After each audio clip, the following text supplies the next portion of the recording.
दोस्तों, आप देख रहे हैं डार्क 32। मैं आपका दोस्त डार्क आप सभी का इस कहानी में स्वागत करता हूं। लेकिन इस कहानी में आगे बढ़ने से पहले अगर आप लोगों ने हमारा चैनल सब्सक्राइब नहीं किया है तो कर लें और साथ ही बेल आइकन ज़रूर दबा दें। तो दोस्तों, राजू जी जो बिहार के रहने वाले हैं, एक बार उन्हें काम के सिलसिले से पटना जाना पड़ा। ट्रेन काफ़ी देरी से चल रही थी, जिस वजह से वो मीटिंग के लिए तय समय पर नहीं पहुंच पाए। लिहाजन उन्होंने अपने बिजनेस की मीटिंग अगले दिन रखी। जब वे पटना पहुंचे तो रात हो चुकी थी। फिर उन्होंने रात बिताने के लिए पास के ही एक लॉज में एक कमरा बुक किया। लॉज बहुत पुराना लग रहा था और दीवारों की भी हालत कुछ खास ठीक नहीं लग रही थी। जब राजू अपने कमरे में पहुंचा, जो कि सेकंड फ्लोर पर था, तो वो कमरा बहुत ही अजीब लग रहा था। उसे देखकर मन में जो पहला शब्द आया वो था मनहूस, क्योंकि वो कमरा बहुत ही उदास लग रहा था।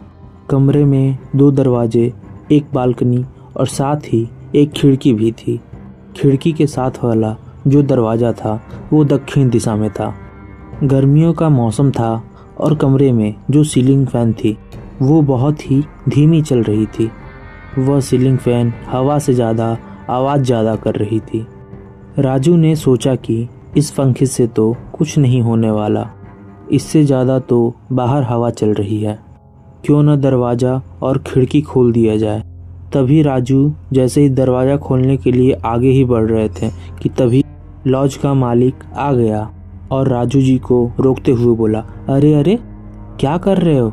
राजू उसकी तेज आवाज़ सुनकर एकदम से चौंक गया और बोला, वो क्या है कि गर्मी लग रही है और ऊपर से ये पंखा भी बहुत धीरे चल रही और आवाज़ ज़्यादा कर रही है, इसलिए मैं ये दरवाज़ा और खिड़की खोल रहा था। तभी उस पर लॉज का मालिक बोला कि अरे यहाँ पे चोरियाँ बहुत ज़्यादा होती है, इसलिए हम भी दरवाजे और खिड़कियाँ बंद करके सोते हैं, तो तुम भी भूल से दरवाज़ा खुला मत छोड़ देना। ये कहते हुए वो वहाँ से चला गया। राजू उसकी बात मान लेता है और खिड़की दरवाजे नहीं खोलता। तकरीबन 1 घंटा बीत जाता है और राजू को सफ़र की थकावट के कारण नींद नहीं आती है। तभी उसे बाहर से तेज हवा चलने की आवाज़ सुनाई देती है। उसे लगता है कि दरवाज़ा और खिड़की खोलने के बाद ही वो चैन से सो पाएगा। चोरों का क्या है, जब आएगा तो देखा जाएगा। और वो ये सोचकर दरवाज़ा खिड़की खोल देता है और सो जाता है। लेकिन कुछ देर बाद अचानक ही उस कमरे में बहुत तेज़ से हवा चलने लगती है, मानो जैसे तूफान आ गया हो। तभी उसकी आँख खुल जाती है। तभी उसने जो देखा उस देखकर उसके पैरों के तले ज़मीन खिसक जाती है। उसने देखा कि 3 आदमी सफ़ेद चादर ओढ़कर उसके साथ सोए हुए हैं। तभी राजू उन तीनों से डरते डरते पूछता है, अरे तुम लोग कौन हो और यहाँ कैसे आए और यहाँ क्या कर रहे हो? मगर कोई जवाब नहीं मिलता। वो फिर पूछता है कि तुम लोग कौन हो? इतना कहने के बाद वो तीनों हवा में तैरने लगते हैं। राजू ये सब देखकर पसीने से लथपथ हो जाता है और बेहद डर जाता है। लेकिन अचानक ही वो तीनों हवा में तैरते कहीं गायब हो जाते हैं।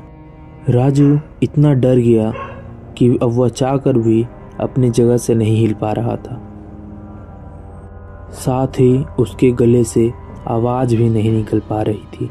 देखते ही देखते राजू बेहोश हो गया।